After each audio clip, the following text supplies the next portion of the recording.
Fala pessoal, tudo jóia? Hoje vamos falar sobre a classificação das gemas.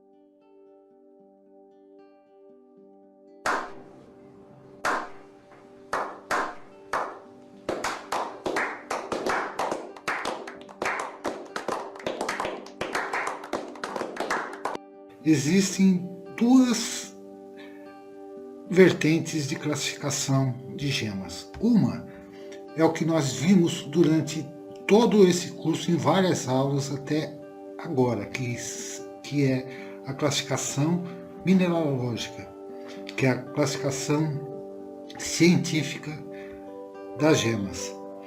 E existe uma outra classificação comercial. A classificação comercial merece um destaque para diamantes e para as gemas coradas. Nós faremos um vídeo sobre a classificação comercial de diamantes e um vídeo sobre a classificação comercial das pedras coradas. Mas vamos falar então sobre a importância da classificação científica ou mineralógica, que até agora o curso se pautou. Existem vários vídeos que estão já disponíveis nessa playlist do curso de gemologia. Quem não viu, aproveita e veja. Quem já viu e esqueceu, reveja esses vídeos. Eu vou deixar a playlist aqui em cima, para que as pessoas que estão acompanhando esse curso possam ter uma base técnica suficiente para poder identificar os minerais, ou a maioria dos minerais, com uma certa facilidade até. Na classificação científica, a gente considera os aspectos estruturais, a estrutura cristalina. Nós temos um vídeo específico sobre isso. E os aspectos químicos das gemas, a classificação química, silicato, borato, enfim, a gente também viu isso em outros vídeos. Leva em consideração a origem, o processo de geração e evolução das gemas e diversos outros fatores.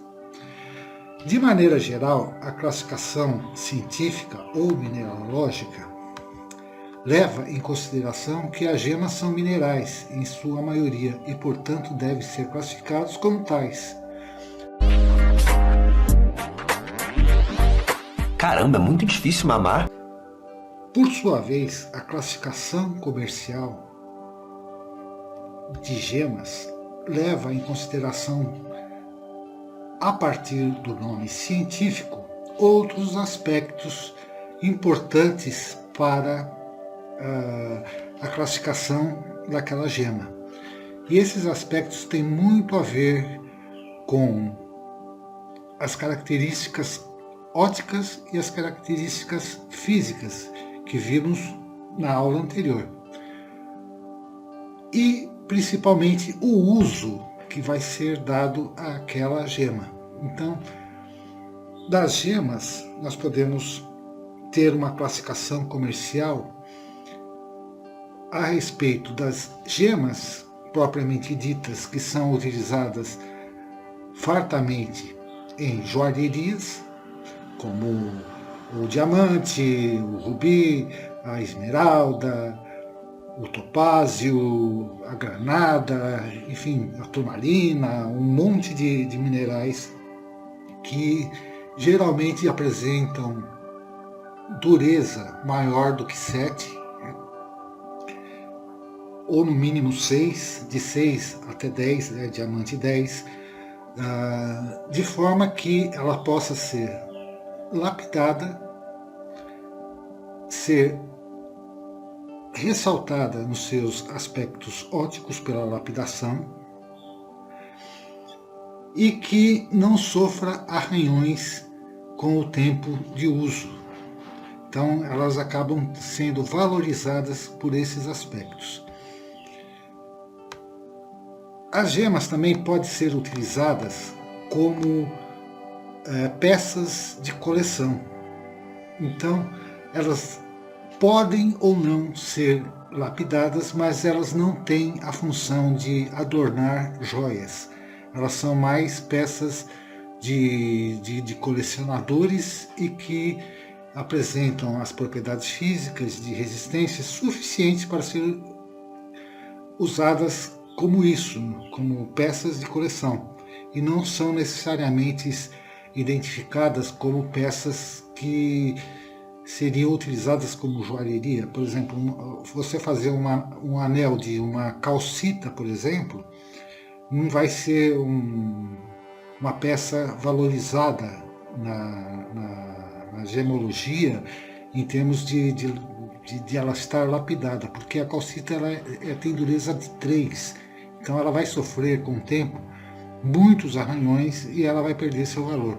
Mas por outro lado, uma calcita óptica, por exemplo, ela pode ser perfeitamente uma peça de colecionador. Uma calcopirita, ela também não vai virar um anel, mas ela pode ser uma peça que tem uma beleza por si que pode se adornar uma determinada decoração. Então elas são peças destinadas a outros fins que não sejam exatamente a lapidação ou a produção de joias.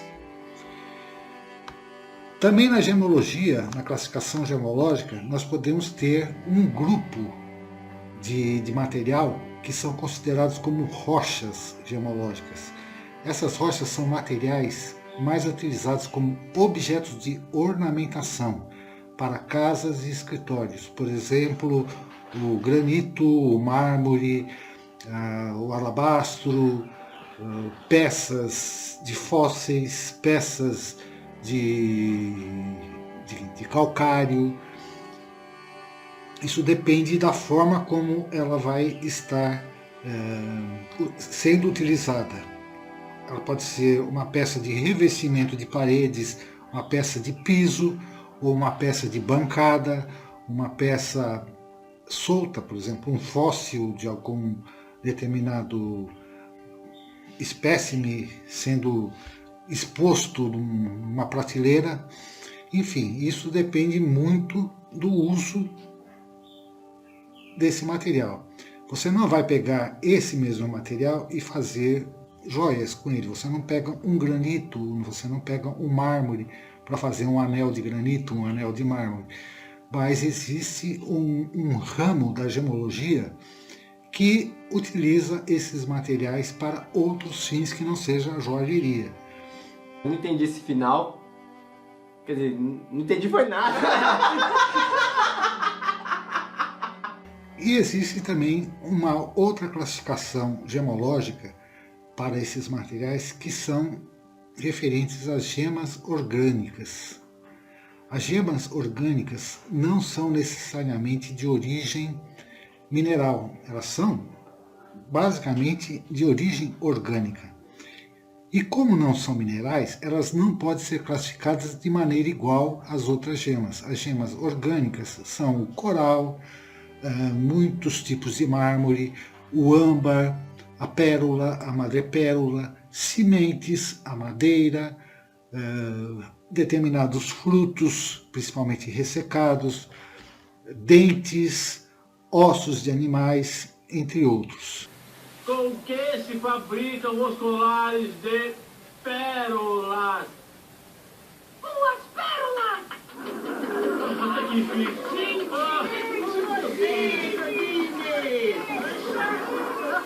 Na próxima aula, nós vamos adentrar um pouco mais sobre o mundo das gemas sintéticas e suas imitações.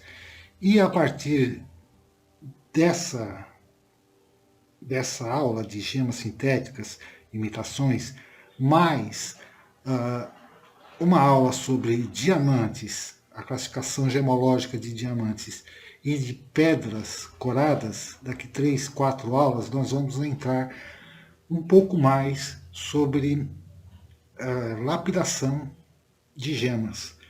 Então, se você não é inscrito no canal, não demore muito, se inscreva e aproveite todas essas aulas. Já estamos na 11ª aula do curso e aguarde que em breve estaremos falando sobre as gemas sintéticas, sobre o diamante e sobre gemas coradas e sobre lapidação, as formas de lapidação. Já vai se inscrevendo, já deixa seu comentário. Se gostou também desse vídeo, se está gostando do curso, deixa seu joinha. E é isso aí, pessoal. Até a próxima aula. Um abraço a todos.